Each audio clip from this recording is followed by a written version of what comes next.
So here's a video of me figuring out what the heck this stuff is. So, we have a power line in our backyard, and it runs way up there along. Well, it broke out, it fell down, and I was figuring out what it was. I knew it was aluminum because of the finish and its properties. And, I was looking into it, and whenever I went up there, I found that there are these things.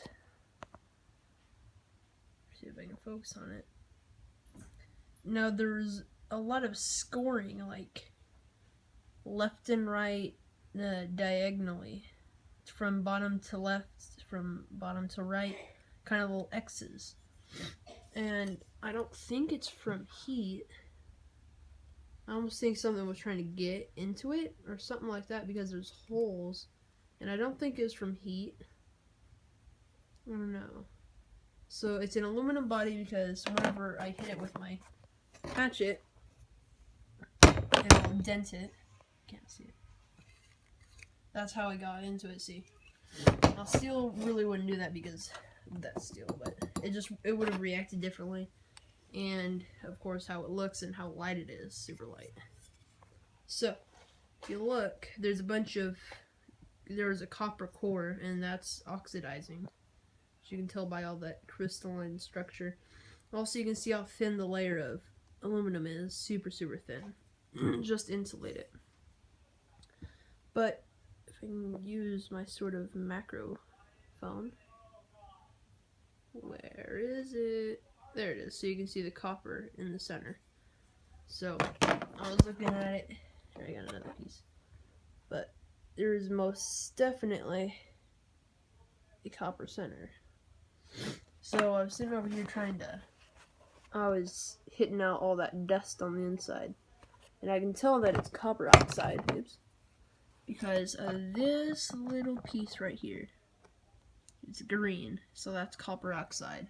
This all might be white, but that's green, so that tells me that is definitely copper oxide. So a power line is up there. I'm not sure which one this is. I don't know if it's neutral, ground, or positive. It didn't shock me, and it was completely detached from the thing. It was just hanging there. It wasn't even hanging. It got stuck on our trees. So it definitely was not attached to anything at all, so I wasn't worried about it. Plus, I'm not really worried about electronics. I know what they are. So I grabbed it, pulled it down. It was super weak, so it broke off. So this piece broke off, so I didn't take this off. I might have hit it a couple times, but this broke off, as well as this piece did because of the weathering and corrosion on this side. So this stuff broke off, so I'm not cutting this stuff off. It fell off. And it was on my property, so I have the right to touch it. I'm pretty sure. Maybe. I don't know. But this stuff is definitely just a copper insulator, as well as just a simple aluminum outer and a copper inner core for the wire. Not sure what type of voltage this carried, but it must not have been something super crazy because of the small copper wire in here. So, just a little wire. If I have enough space on my phone, maybe I can go out. Take my hatchet with me that I just finished sharpening. Super awesome hatchet. Opening a door with one hand with a hatchet in one hand is pretty hard. Oh, such a beautiful day. Oh, dang it, I just realized I was making a video on a portrait. Well, crap. Not redoing it, I'm sorry. I just realized that it's in portrait. So, here's this cable. Super duper long. So all of these break off at a point because of that issue.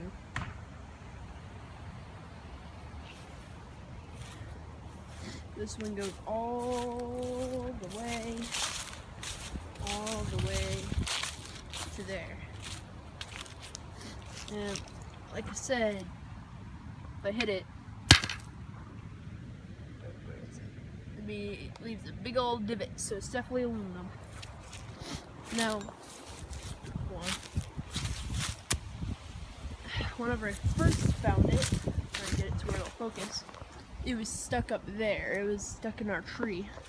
And then I looked, and it was all the way hand right there, and it was just hanging down here. It wasn't attached. So I just pulled it down. It broke into like 50 different pieces. And it's all, and then there's this, which is definitely some sort of silicone or massive heat shrink, basically. Oh, and see this. This is like something. It's not like quite plasticky, but it's not quite rubbery either. But this is definitely some sort of giant heat shrink because of how it went over that. And then the black part just continues all the way to here. And then there's this big old thing. Yeah, it's definitely heat shrink.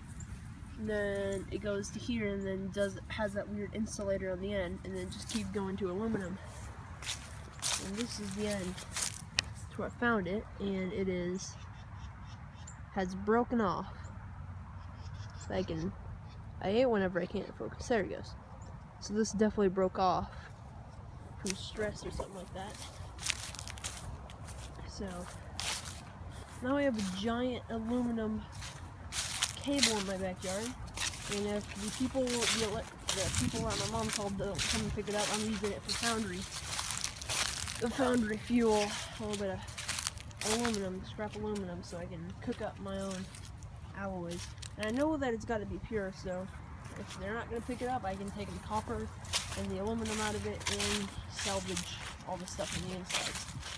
So, you know, free aluminum, free copper, I'll take it if they don't ever pick it up. Still, they're kind of weird. Like I said, I don't know what type of wire it is, because, I mean, I don't really see aluminum used as that before, but I mean, I guess it's just an insulator. It's not super conductive, and it's not magnetic, so. Okay, well, here's another video of Ethan babbling about really technical stuff and showing you a random telephone pole in his backyard.